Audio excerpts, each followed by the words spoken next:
Alright, fellow Trekkers and Trekkers, time for the final episode review of the day with The Price. The crew plays host to a group of visiting interplanetary dignitaries who are negotiating for the rights to a stable wormhole to the Gamma Quadrant discovered by the alien Barzan people, which could provide a valuable and efficient bypass through known space. Deanna Troi, overwhelmed by her duties as ship's counselor, reluctantly agrees to attend the delegation's reception.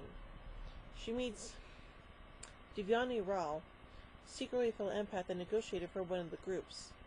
Ral and Troi fall into an instant passionate affair. Ooh my. Meanwhile, talks over the rights to the wormhole are coming to a boiling point.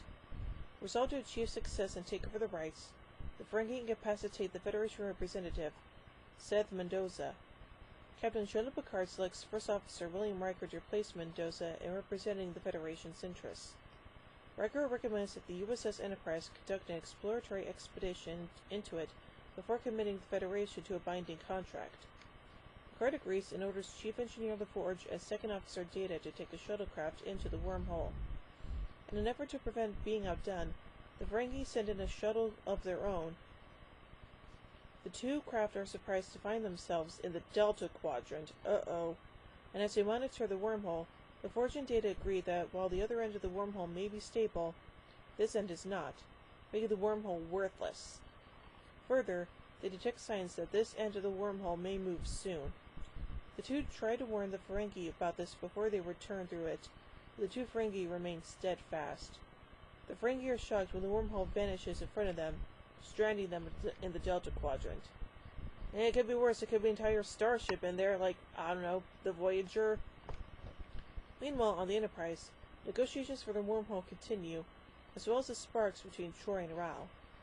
Even though she has fallen for Ral, Troi starts to have some second thoughts about him, when he tells her in intimate confidence that he is part Betazoid and that he has been using his empathic abilities to manipulate the opposing delegates in the negotiations. Ral definitely narrows the competition down to the Federation and his own employers, the Chrysilians. Just before Riker can obtain the wormhole rights, the Ferengi threaten to destroy the wormhole, claiming that an informed source has told them that the Federation has made a covert pact with the Barzan Premier. Picard requests Riker's presence on the bridge to deal with the situation. In his absence, Ral takes the advantage and builds his case on the Barzan leader's wishes for peace to win the claim to the wormhole for his group. When Troi realizes that Devyani staged the entire altercation to sabotage the Federation, her sense of duty forces her to betray his trust and speak up publicly. Before the Barzan Premier has a chance to cancel the bargain with Ral and the Chrysilians, the Enterprise shuttle emerges from the wormhole and hails the ship, announcing that it is worthless. Ral then says goodbye to Troi and returns to face his employers for purchasing worthless rights. Yeah, that's kind of a good thing there, Buckaroo. So overall, I say this is a pretty good episode overall, and while the whole thing about a shipping strand in the Delta Quadrant will be done kind of better in Voyager, but yeah, what you gonna do? So overall, I give The Price 3 warp cores out of 5. Well, join me tomorrow as Star Trek Timber continues on with The Vengeance Factor.